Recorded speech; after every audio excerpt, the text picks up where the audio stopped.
It's very rare that I prep for an interview, especially when I'm talking to an improv group. I'm joined now by Improv Wolves, who are at the Arena Theatre on the 3rd of March. That is the only thing set in stone, apart from the ticket price. To tell us more, I have Lawrence Saunders, Lee Goodall, and Robert Lane, not necessarily in that order. Hello, boys. Hello there. Oh, Hello. Hello. Right, who's going to be chief talking person?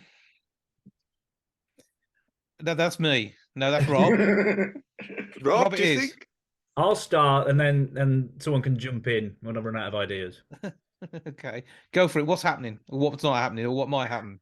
So the Improv Wolves will be at the Arena Theatre, as you've mentioned, on the 3rd of March. Improv Wolves is a fairly new improv group featuring myself and Lee and Lawrence and Matt Dibbins.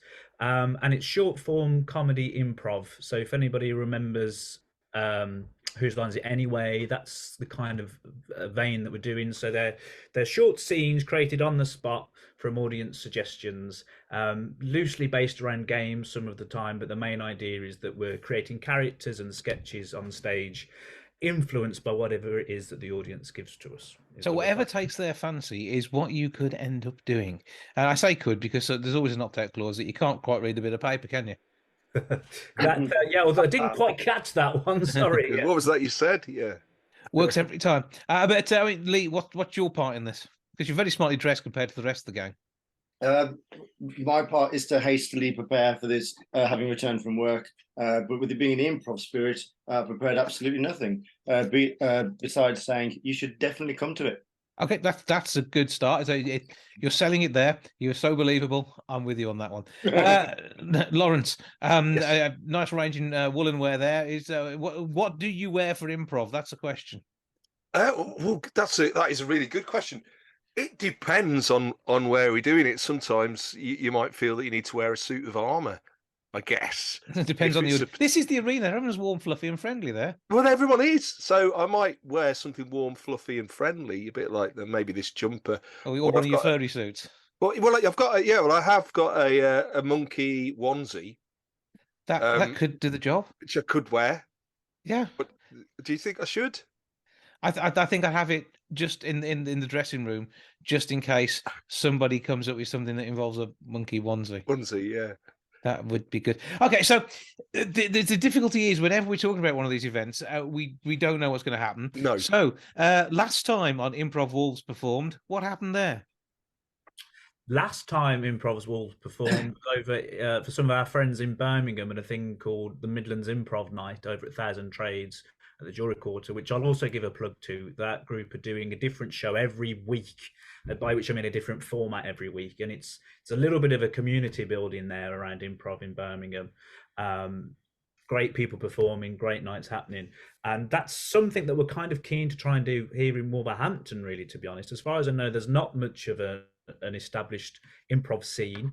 And it would be nice to start building one. So our last show was there. The first show that we did was a great night over at the Light House, the cafe bar area there. That was the first time we'd performed as Improv Wolves. We had an absolutely amazing night and thought maybe we'd found a home for ourselves there where we could build this little community.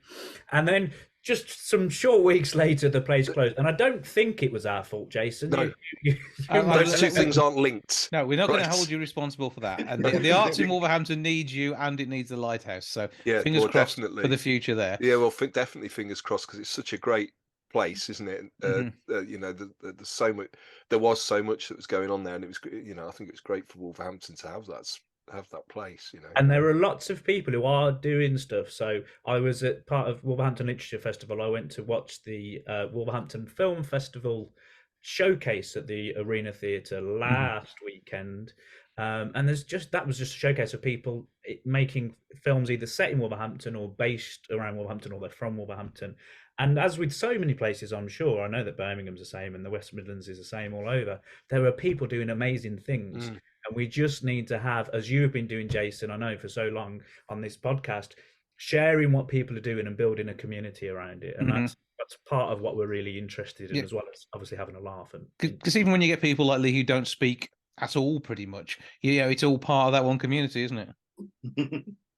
Yeah, well, you mentioned about it being different every night, but the audience are very different as well. The last thing we did, we dropped. You're in the middle of a scene and you think you're dropping a few things that should be like surefire hits because it's a joke that makes a quite contemporary reference or something. and you think, oh my God, there's an entire row there looking a little bit confused. And then you speak to them afterwards, like, oh, we had a great time. Like, where have you come from? And the last one, we had someone who came from Brazil, a person next to them were from Peru, then Argentina, and they were traveling across the UK and into Europe. And of the few things they'd chosen to do, it was to come and see an improv show. Yeah, It's and wonderful. it was amazing, wasn't it? There's the Belgian couple as well at the end of the row, and they were all on that row, weren't they? As well, and it was interesting. And I guess it depends on what the kind of improv that's done. But I guess in our shows, apart from talking like we're doing now, we're kind of a bit physical as well, and I think that helped for those particular members of the audience where English wasn't the first. I mean, their English was better than mine anyway, and that's my first language. You know, English was a second language for them, and I guess because we're dealing with comedy as well, there's something there that makes it accessible. I think. Yeah, well, it sounds like they had a good night, whatever happened, even if they hadn't got a clue really what was going on. But I think that's part of the magic of improv. You get drawn into it as well, don't you? Yeah. I think the audience are there with you. And improv nights are those things that you probably should never film, should not be released as a DVD box set later on, because it is about being part of the audience. And whose line is it anyway? I'm sure they used to probably record 2 to 3 hours to get a half-hour episode. Yeah, and I think, Jason, what you're saying there about being part of the audience and being with it, I think that is definitely one of the beauties of it, because you're actually there when something is being created. It's being made up on the spot in front of your eyes. You may have had some input if you're in the audience, you may have suggested something that sparked it. And actually, when you go to see, we go and watch a film or see a TV show, or you go to watch live music or live theatre, stand-up comedy, whatever it is, very rarely do you get to see the whole process from it being thought of, created, and worked on right in front of your eyes. And I think that's what improv does well. Of course, that means that it can go wrong, but it also means it can be you're part of a magic experience in a sense, because you're seeing it being created there and then right in front of you. So I think that's a good thing. And sometimes you get that with stand-ups. People like stand-ups when they riff with the audience. I know Lee used to do a lot of stand-up, and you'd be really engaging with the audience members there, and people get off on that because they feel that it's not going to be repeated, because it's special for them there and then. And I think that's why people, on a level, why people enjoy it. And there's also all the TV shows we've got at the moment. There are things like the Bake Off and the Pottery Throwdown and stuff. They're not live, but you're actually watching someone go through a creative process, aren't you, from beginning to end, in a sense, whether they're baking a cake or, throwing a pot or whatever it is. And people enjoy that. They also enjoy the bloke on the Pottery Throwdown crying, don't they, when someone's thrown a nice pot. I think that's special. That's part of the magical moment. It is.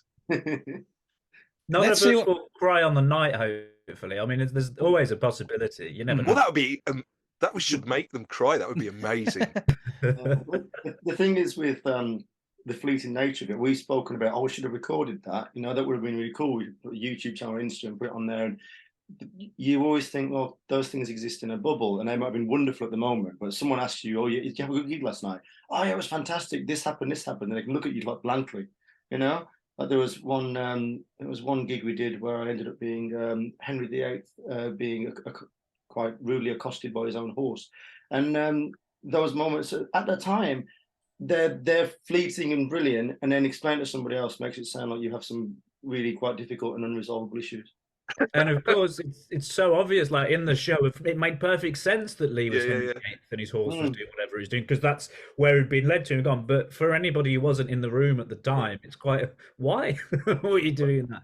And it's true, Jason. It's a notoriously difficult thing to sort of film and capture. Really, it's a thought I was having only this afternoon, because a venue that I was talking to was like, "Oh, great, we can't come and see your show. Can you send us some footage of you doing your thing?" And it's like, maybe, but I don't know how it will come across. What you need to do is you need to film the audience reaction. That's what you want, and that's what it's all about. And I'm sure they will be enthralled, amused, and trying to work out how, if you can lead a horse to water, Henry VIII can turn up looking rather thin. So there's lots to go on there. Tell us about the rest of the gang, because there's more than just 3 of you turn up, isn't there? Improv Wolves has so far been the 3 of us plus Matt Dibbins, and you've actually got some very experienced performers and improvisers here, actually, Jason, believe it or not. Lawrence is a very experienced actor. He's been on the telly and all sorts, and, you know, radio and a lot of improv as well. Lee, as we mentioned, has done stand-up, and me and Lee actually met at university in Wolverhampton, where we did sketch comedy and improv and different things. Matt, who's not with us today, is a very experienced improviser. He was with Wow Impro, he was with the Intellectuals, and I've done a little bit here and there as well. So you've actually got quite a range of experience, and we all are musicians as well. So you may well have the dubious honour of being present for an improvised song on for the first time in its debut on the 3rd of March.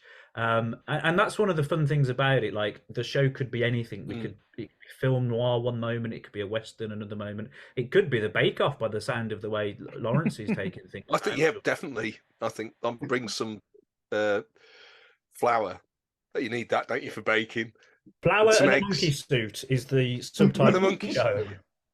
Well, do you know what? Improvisation is quite radical, right? This sounds crazy, but until 1968 in this country, anything that was put on in a theatre that was for public performance, every word spoken had to be passed by the Lord Chamberlain, right? So to perform improvisation on stage in England pre-1968 was you could only be the Lord Chamberlain. You had to be the Lord Chamberlain. That's right. You had to be the Lord Chamberlain to perform on stage. So he's incredibly versatile. All that stuff that he did. But I find that's bizarre, isn't it? You know, people would get around it by having performances for a private members club, whatever, that you'd set it up. But actually, so there's quite radical roots for it, really. So improv used to be illegal. Improv used to be illegal, and we're here to prove it should be again. Yes, yes. And given what Lee Anderson, who's now the deputy chair of the Conservative Party, isn't he? He'd probably have us executed for performing improv, wouldn't he? From what he was saying the other. I don't think you're allowed to do that live on stage, whatever happens. There's still rules against that, and it does depend on how the night goes. They may just throw the flour at you. We'll see. 01902 321 321 is the box office number for the arena. Arena.wlv.ac.uk is their website. Go to those things, click on them, talk into them, whatever you need to do to get your tickets. It is the 3rd of March. It is going to be as amazing as these things can be with the 4 people who are involved, and they are blooming good. So it'll be okay. Improv Wolves, thank you, 3/4 of you, for joining us. Thank you, Jason. Thanks, Jason. Real pleasure. Thank you.